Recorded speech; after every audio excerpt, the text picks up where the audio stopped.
मैं कभी इधर से निकला, इधर डूबा, इधर डूबा, उधर निकला, उधर डूबा, इधर निकला। ये मेरा जीवन ऐसे ही रहा। खून की मांग है इस देश की रक्षा के लिए, मेरे नजदीक ये कुर्बानी बहुत छोटी है, दे दो। हजारों हमारे सिक्योरिटी फोर्सेस के, आर्मी के, पैरामिलिट्री फोर्सेस के, पुलिस के जवान मारे गए। मैं कैसे जवाब दूं इन बच्चों को? मैं कैसे जवाब दूं उन बहनों को जो यहां तफरी के लिए आए थे, सैर के लिए आए थे, और आज मैं लाशें लेकर इनके हवाले कर रहा हूं उनके माता पिता की। नहीं आएगी याद तो बरसों नहीं आएगी, मगर जब याद आओगे तो बहुत याद आओगे कि हम बड़े खुशकिस्मत हैं, जन्नत हिंदुस्तान ही। मुझे फख्र महसूस होता है कि हम हिंदुस्तानी मुसलमान, और बल्कि अगर मैं आज कहूंगा विश्व में किसी मुसलमान को अगर गौरव होना चाहिए, वो हिंदुस्तान के मुसलमान को गौरव होना चाहिए। और मेरे जितने भी यहां साथी हैं, उस तरफ के या इस तरफ के, सत्ताधारी पार्टी के या विपक्ष, और विशेष रूप से आपने और माननीय प्रधानमंत्री जी ने जिस तरह से भावुक होकर मेरे बारे में कुछ शब्द बताए, मैं बड़ी सोच में पड़ गया कि क्या कहूं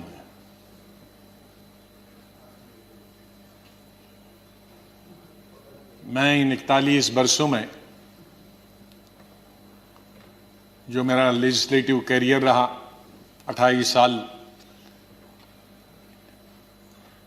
इस हाउस में, 10 साल लोकसभा में, 3 साल जम्मू कश्मीर की असेंबली में, तो ये कहूंगा कि महाराष्ट्र से जीत के आके मैं कभी इधर से निकला, इधर डूबा, इधर डूबा, उधर निकला, उधर डूबा, इधर निकला। ये मेरा जीवन ऐसे ही रहा और संघर्ष का जमाना रहा। और मैं आज बहुत सारी चीजों को छोटा करने के लिए कुछ शेरों में ही खत्म करते हैं। शायर जो होते हैं उनमें एक बड़ी ताकत होती है उनके शेरों में कि हम लोग अगर 10 घंटे का भाषण दें तो वो 2 शेर में खत्म कर देते हैं उसका। तो मैं उसका फायदा उठाना चाहता हूं, वरना अगर मैं इतने 41 साल के इस अनुभव को अगर कहना चाहूंगा तो बहुत समय लगेगा, कई हफ्ते महीने लगेंगे। लेकिन शुरू में करूंगा जिस बात से मैंने पॉलिटिकल कैरियर शुरू किया है, स्टूडेंट लाइफ। और कश्मीर में, जम्मू कश्मीर में मेरा, हालांकि मैं जम्मू से हूं, लेकिन मेरा डिस्ट्रिक्ट में, शमशेर सिंह जी जानते हैं, मुस्लिम मेजॉरिटी डिस्ट्रिक्ट, उसका असर कश्मीर का ज्यादा होता है, जम्मू का कम असर पड़ता है, विशेष रूप से मुस्लिम्स में। और उसके बाद कॉलेज और यूनिवर्सिटी तो मैं कश्मीर में ही पढ़ा। और गांधी को पढ़ता था मैं, नेहरू को पढ़ता था, मौलाना आजाद को पढ़ता था, इन 3 की। तो जो मैंने सीखा है देशभक्ति का स्कूल से लेकर,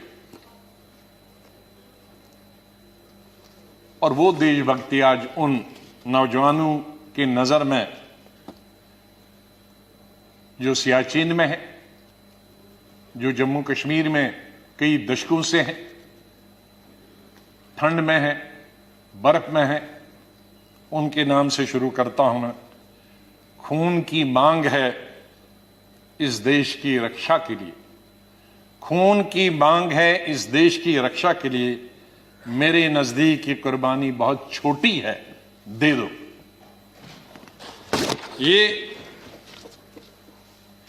ये मेरे मन में बचपन से और स्कूल से ये बात रही। और जब मैं कश्मीर के सबसे बड़े college, SP college, Shri Pratap college में पढ़ता था, मुझे याद है वहां 14 अगस्त भी मनाया जाता था और 15 अगस्त भी मनाया जाता था हमारे कॉलेज में। और 14 अगस्त तो आप जानते हैं किसके लिए मनाया जाता। और मेजॉरिटी उनकी थी जो 14 अगस्त को उठे, और बहुत कम माइनॉरिटी थी दर्जन के अंदर, जिसमें मैं भी था और मेरे दोस्त थे जो 15 अगस्त में स्टाफ के और प्रिंसिपल के साथ रहते थे। और उसके बाद हम एक हफ्ता कॉलेज नहीं जाते थे क्योंकि पिटाई होती। तो उस वक्त से निकलकर हम इस सोच के आए हैं जिस सोच में आज हम सब हैं। और मुझे खुशी है इस बात की कि इस सोच को बहुत सारे लोगों ने, और मैं बधाई देता हूं दूसरी पार्टीज को भी, वहां नेशनल कॉन्फ्रेंस हो, पीडीपी हो, बीजेपी तो शुरू से ही कौमी धारा की पॉलिटिक्स में थी, वो भी आहिस्ता आहिस्ता बड़े पैमाने पे आए और कश्मीर आगे बढ़ा। मेरी हमेशा ये सोच रही कि हम बड़े खुशकिस्मत हैं, जन्नत हिंदुस्तान ही। मैं तो आजादी के बाद पैदा हुआ, लेकिन आज गूगल के जरिए मैं पढ़ता हूं, देखता हूं, सुनता हूं, यूट्यूब के जरिए पढ़ता हूं। मैं उन खुशकिस्मत लोगों में हूं जो पाकिस्तान कभी नहीं गया, लेकिन जब मैं पढ़ता हूं कि वहां किस तरह के हालात हैं पाकिस्तान के अंदर, तो मुझे गौरव महसूस होता है, मुझे फख्र महसूस होता है कि हम हिंदुस्तानी मुसलमान हैं। और बल्कि अगर मैं आज कहूंगा विश्व में किसी मुसलमान को अगर गौरव होना चाहिए, वो हिंदुस्तान के मुसलमान को गौरव होना चाहिए। हमने इन पिछले 30-35 सालों से अफगानिस्तान से लेकर इराक से लेकर और कुछ सालों पहले से देखे कि किस तरह से मुस्लिम देश खत्म हो जा रहे हैं एक दूसरे के अंदर और एक दूसरे से लड़ाई करते हुए। वहां हिंदू तो नहीं है, वहां कोई क्रिश्चियन तो नहीं है, वहां दूसरा तो नहीं है जो लड़ाई कर रहा, आपस में लड़ाई कर रहे हैं। और जो कल्चर है, हमदर्द तो लोग पाकिस्तान के बहुत थे, सुनने में आया है, मैं कभी गया नहीं, लेकिन जो समाज में बुराइयां हैं, दूसरे मुल्क के बारे में नहीं कहना चाहिए, लेकिन हम गौरव से यह कह सकते हैं कि हमारे मुसलमानों में वो बुराइयां खुदा न करे कि कभी भी लाए। तो आज हम गौरव से ये कह सकते हैं। लेकिन यहां मेजॉरिटी कम्युनिटी को भी 2 कदम आगे बढ़ने की जरूरत है, तभी मेजॉरिटी कम्युनिटी 10 कदम आगे बढ़ी। मेरी हमेशा यह सोच रहेगी, पता नहीं शमशेर सिंह जी ने मेरी कश्मीर की चीफ मिनिस्टर बनने के बाद पहली पब्लिक मीटिंग के बारे में कभी सुना है कि नहीं। मैं जब सीएम बना तो पहली पब्लिक मीटिंग सीएम के तौर पे, आपको आश्चर्य होगा कहां ली होगी, वो मैंने सोपुर में ली, जहां के सोपुर में कोई कई दशकों से पब्लिक मीटिंग कोई कर नहीं सकता, आज भी नहीं कर सकता। शहर में तो नहीं की, लेकिन उसी कॉन्स्टिट्यूंसी में की जहां गिलानी साहब हैं, जो गिलानी साहब वहां से 3 दफा एमएलए चुन के आए। और उस पब्लिक मीटिंग में मैंने क्या कहा था कि मेरी सरकार जम्मू कश्मीर के लोगों की सरकार होगी, और अगर मेरी सरकार का कोई मंत्री धर्म की बुनियाद पर, मजहब की बुनियाद पर और पार्टी की बुनियाद पर इंसाफ करेगा, तो मुझे शर्म आएगी कि ऐसा मंत्री या ऐसा अफसर मेरे साथ काम कर रहा। तो मैं उसी सोच का हूं कि जहां भी जाएं मुझे प्यार मिला लोगों का, बहुत प्यार मिला। आनंद शर्मा जी ने जैसे बताया, शरद जी ने जैसे बताया कि उनको तो बहुत अरसे से जानता, मुझे सौभाग्य मिला और उसके लिए मैं बधाई देना चाहता हूं और धन्यवाद करता हूं। आज वो जिंदा नहीं, इंदिरा गांधी जी का, संजय गांधी जी का, जिनकी वजह से मैं यहां पहुंचा और फिर काम करने का अवसर मुझे तकरीबन 5 अध्यक्षों के साथ मिला और 4 या 5 प्राइम मिनिस्टरों के साथ मंत्रिमंडल में काम करने का मिला।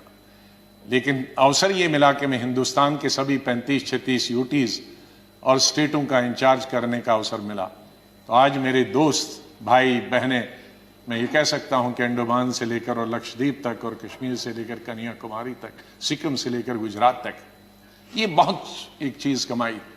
मैं उस बात को भूल नहीं सकता कि इंदिरा जी, फोतेदार जी और हमें बताती थी। फोतेदार जी पॉलिटिकल सेक्रेटरी थे, मैं यूथ कांग्रेस का प्रेसिडेंट था। कहा जरा अटल जी से भी संपर्क में रहा करो। बीजेपी ने, उन्होंने कहा अटल जी से संपर्क में रहा करो। तो वो इस सोच की थी। बाद में राजीव जी जब प्राइम मिनिस्टर बने तो उन्होंने कहा भाई अब विपक्ष के जो लोग हैं उनके पास तो 2 एमएलए एमपी हैं, हमारा इतना बहुमत, उनको भी तो अपनी कॉन्स्टिट्यूंसी का काम करना होता होगा, उनसे भी जरा पूछा करो। जब पार्लियामेंट्री अफेयर्स में मिनिस्टर बना मैं उनके वक्त में राजीव गांधी जी, तो फिर एक दफा फिर याद दिलाया कि आप बहुत सारे काम अपनी पार्टी के कराते हो, विपक्ष के भी कुछ करते हो। मैंने कहा मैं बिल्कुल उनके भी पूछता हूं, जो जो बताते हैं, हर चीज आपको बताने की जरूरत नहीं, हम अपने लेवल पे करते हैं। और बाद में मैंने यही चीज माननीय अटल बिहारी वाजपेयी जी से सीखी। 5 साल 91 से 96 तक मैं पार्लियामेंट्री अफेयर्स मिनिस्टर रहा और भी पोर्टफोलियोज थे मेरे पास। और अटल जी विपक्ष के नेता रहे। हमारे पास बहुमत नहीं था और अलायंस भी नहीं था, माइनॉरिटी गवर्नमेंट थी। और उस माइनॉरिटी गवर्नमेंट में अटल बिहारी जी वाजपेयी जी विपक्ष के नेता हो, यह हाउस चलाना कितना आसान मुश्किल हो सकता। लेकिन मैं कहूंगा कि सबसे आसान हाउस चलाना उन 5 साल में मुझे अटल जी की लीडरशिप हुआ। और उनसे सीखा मैंने कि किस तरह से हल निकाला जा सकता, विपक्ष की भी बात रहे और सरकार की भी बात रहे। और सबसे ज्यादा धन्यवाद मैं प्राइम मिनिस्टर का करता हूं कि आपने सबको सुना, आपने इतना समय 2 घंटे से ज्यादा यहां समय दिया। आप बहुत भावुक हुए और सच है, हकीकत। अगर सच बताएं सर, मेरे माता पिता की जब डेथ हुई मेरे आंखों से आंसू निकले, लेकिन मैं चिल्ला के रो नहीं पाया। मैंने जिंदगी में सिर्फ चिल्ला के रोया। और जब रोता है इंसान तो वो कोई चिल्ला के रोने के लिए तो आपको आर्टिफिशियल होने की जरूरत नहीं। वो थी पहली संजय गांधी की मौत, इंदिरा गांधी की मौत, राजीव गांधी की मौत। अलग अलग जगह थी क्योंकि तीनों मौतें अचानक हो गई थी। शायद अगर नेचुरल मौत होती तो वो चीख नहीं निकलती। और चौथी थी जब सुपर सुनामी आ गया था उड़ीसा में 99। मैं हॉस्पिटल गया अपने पिताजी को दिखाने के लिए और उन्होंने कहा कि इनको गैलेपिंग कैंसर है। मुझे तब तक ये गैलेपिंग कैंसर का नहीं, कैंसर मालूम, गैलेपिंग। तो मैंने पूछा इसका क्या मतलब हुआ कि ज्योग्राफिकल रेशो से बढ़ता है, 2 का 4, 4 का 8, 8 का 16, 16 का 64, जो बढ़ जाता है। और इसकी अपर लिमिट है 21 दिन। तो 21 दिन आप कहीं मत जाओ। दोपहर को मैं ये लेके आया और सुबह हमने प्रोग्राम बनाया कहीं जाने का, इनको घुमाएंगे। मिसेस गांधी का शाम को फोन आया कि वहां साइक्लोन है, कोई दूसरे जनरल सेक्रेटरी हैं वो जाना नहीं चाहते और तुम ही जा सकते हो। अब मैं उनको कहता कि मैं, अगर मेरे डॉक्टर ने ये कहा है तो कहेंगी बहाना कर रहा। तो मैं अपने पिताजी को छोड़कर मैंने कहा 2 दिन में वापस आऊंगा। गुजरात के, ये उड़ीसा के लोगों के लिए एक नई बात कहता हूं क्योंकि इसका लुल्लू, इसका गवाह था, वो इस दुनिया में नहीं रहा। हमारे कांग्रेस का यंग लीडर था, यूं बहुत हाउस होल्ड नेम है आज भी। उड़ीसा जब एयरपोर्ट पे पहुंचा तो 1000 आदमी था, लड़के। तो कहा सर पैदल चलना है क्योंकि सारे पेड़ जो हैं, शहर पानी में है और सारे पेड़ सड़कों पर, तो ये 10-12 किलोमीटर पैदल चलना हो। चले हम। तो सबसे बड़ा काम क्या था पहला, और मिनिस्टर कोई नहीं, चीफ मिनिस्टर भाग गए थे, मिनिस्टर भाग गए थे, कोई एडमिनिस्ट्रेशन, कोई दुकानें तोड़कर मैंने उनकी लिस्ट बनाई पुलिस की मदद से कि उनको पैसे देंगे बाद में। हमने हथियार लिए जंगल काटने के 3 रातें और 3 दिन। और अटल जी से जाते ही मैंने फोन पे संपर्क किया, अटल जी प्राइम मिनिस्टर, कि ये स्थिति है और हम सड़क तैयार करेंगे, तब आप आइए ताकि हम वहां समंदर तक पहुंच जाएं। 3 रात और 3 दिन हम तकरीबन 1000 लड़के यूथ कांग्रेस के मैंने लगाए काटने में और सड़क। फिर पीएम को फोन किया, फिर वो हेलीकॉप्टर से आए, फिर उनसे राशन मंगाया, फिर उसके बाद मैंने सोनिया गांधी जी को कहा। तो और वहां मैं रोया जब मैंने लाशें देखी, सैकड़ों लाशें तैर रही थी जब हम समंदर के किनारे तक पहुंचे, वहां मैं चिल्ला के रोया। वो 4थी दफा था। और 5वीं दफा जिसका उल्लेख माननीय प्रधानमंत्री जी ने किया और वो भावुक हुए। मैं 2005 में जब चीफ मिनिस्टर बना नवंबर में, और मई में जब दरबार कश्मीर में खुला, तो मेरा स्वागत गुजरात के मेरे भाइयों और बहनों की कुर्बानी से हुआ। मैं अभी 2 ही दिन पहले पहुंचा था, तो वहां स्वागत करने का मिलिटेंट का यही तरीका था कि आप हत्या करो गरीबों की तो वही स्वागत होता। उसका मतलब था कि हम हैं, इस गलतफहमी में न रहना। निषाद बाग जो कि राजभवन के साथ, वहां बस से उस पर लिखा था गुजरात की बस, उसमें हमारे तकरीबन 40-50 गुजरात के हमारे भाई बहनें टूरिस्ट, उस पे उन्होंने ग्रेनेड लगाया और मेरे ख्याल में दर्जन से ज्यादा लोग वहीं हताहत हो गए और कई जख्मी हो गए। मैं एक फौरन तुरंत जगह पे पहुंचा, लेकिन तब तक पुलिस ने वो हटा दिया। फिर मैं जैसे माननीय प्रधानमंत्री जी, इन्होंने भी डिफेंस मिनिस्टर से बात की, मैंने प्रधानमंत्री जी से बात की, जहाज आया मी-8 उनको लेने के लिए। लेकिन जब मैं एयरपोर्ट पे पहुंचा तो जाहिर है सिक्योरिटी वाले कहते हैं कि सीएम आ रहे हैं, सीएम आ रहे हैं। तो एयरपोर्ट पे ये सब जाने के लिए तैयार थे। हमारे जख्मी भाई, छोटे छोटे बच्चे।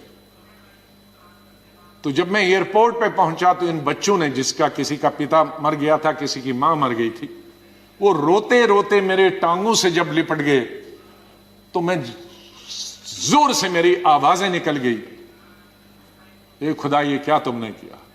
मैं कैसे जवाब दूं इन बच्चों को, मैं कैसे जवाब दूं उन बहनों को जो यहां तफरी के लिए आए थे, सैर के लिए आए थे, और आज मैं लाशें लेकर इनके हवाले कर रहा हूं उनके माता पिता की। तो ये भावुक होने की जरूरी बात। आज हम ये अल्लाह से, भगवान से यही दुआ करते हैं कि इस देश से मिलिटेंसी खत्म हो जाए, इस देश से आतंकवाद खत्म हो जाए।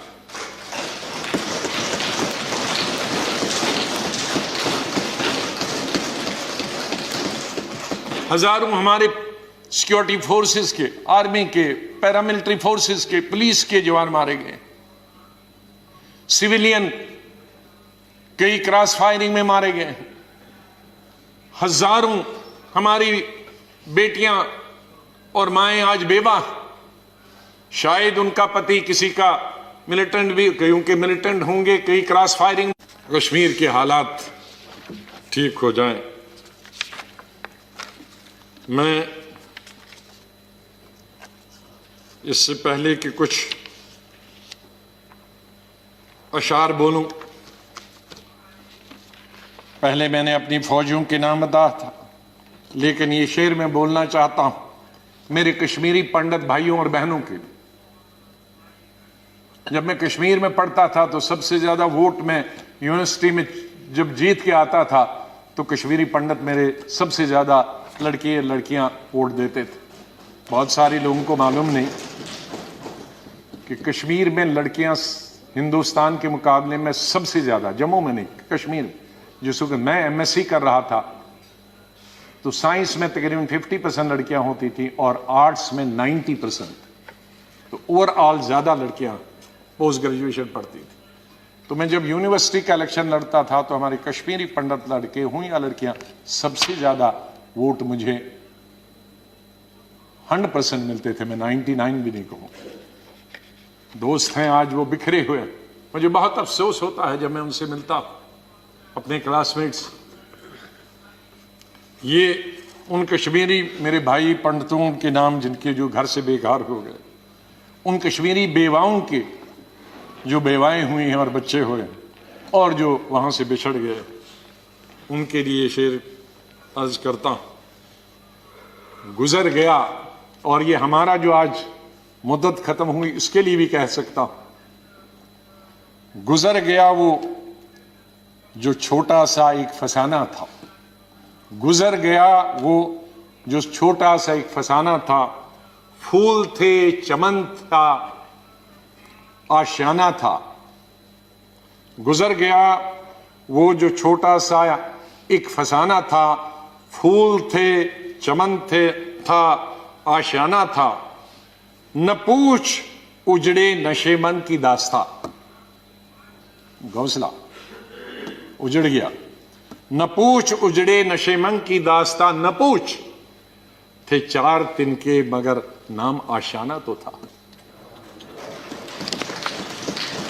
तो हम उस आशियाने को, आप दोनों यहां बैठे हैं, उसको फिर आशियाना बनाए जो इस वक्त उजड़ा हुआ है। उसके लिए हम सबको प्रयास करना। और मुझे, जैसे मैंने बताया, बहुत काम कर चुके हैं, सेवा कर चुके हैं, आशीर्वाद सबका मिला है। मैं यही कहूंगा, दिल ना उम्मीद तो नहीं, नाकाम ही तो है। दिल ना उम्मीद तो नहीं, नाकाम ही तो है। लंबी है गम की शाम, शाम ही तो है। कितनी लंबी होगी? सवेरा तो आई, विंटर में जरा लंबी होती है। तो लंबी है गम की शाम, मगर शाम ही तो है। सवेरा तो फिर आ जाएगा। और आखिर में ये कहूंगा, चाहे हम याद यहां ना होंगे, लेकिन फिर उसके लिए कहूंगा, बदलेगा न मेरे बाद भी मौजूए गुफ्तगू। बदलेगा न मेरे बाद भी मौजूए गुफ्तगू। मैं जा चुका हूंगा, फिर भी तेरी महफिलों में रहूंगा। माननीय चेयरमैन साहब, मैं आपका बहुत बहुत धन्यवाद करता हूं। आपके साथ काम करने का मुझे अवसर मिला। आप जब पार्टी के अध्यक्ष थे तब भी हमारी मुलाकात होती थी। जब आप मंत्री बने तब भी बात होती थी। जब यहां चेयरमैन बनने से, वाइस प्रेसिडेंट आप बनने से पहले आप पार्लियामेंट्री अफेयर्स मिनिस्टर थे और मैं एलओपी था, तब भी हमारे संपर्क है। लेकिन जिस तरह का आशीर्वाद, जिस तरह का प्रेम, जिस तरह का प्यार आपका चेयरमैन के तौर पे मिला और वो जो गाइडेंस मिली, उसके लिए मैं हमेशा ऋणी रहूंगा। धन्यवाद करता हूं उसके लिए, और आपके स्नेह और प्यार के लिए मैं हमेशा धन्यवाद करता हूं। माननीय प्रधानमंत्री जी, कई दफा टोका टोकी हुई और आपने कभी बुरा नहीं माना। एलओपी के वक्त में बड़ी बड़ी लंबी स्पीचें आपकी हुई, मेरी हुई, खास करके राष्ट्रपति के अभिभाषण पर। उसमें लंबी तकरीर होती थी। कभी हम कुछ एलओपी की जिम्मेदारी करते थे, लेकिन आपने व्यक्तिगत तौर पर उसे कभी अपने खिलाफ नहीं किया।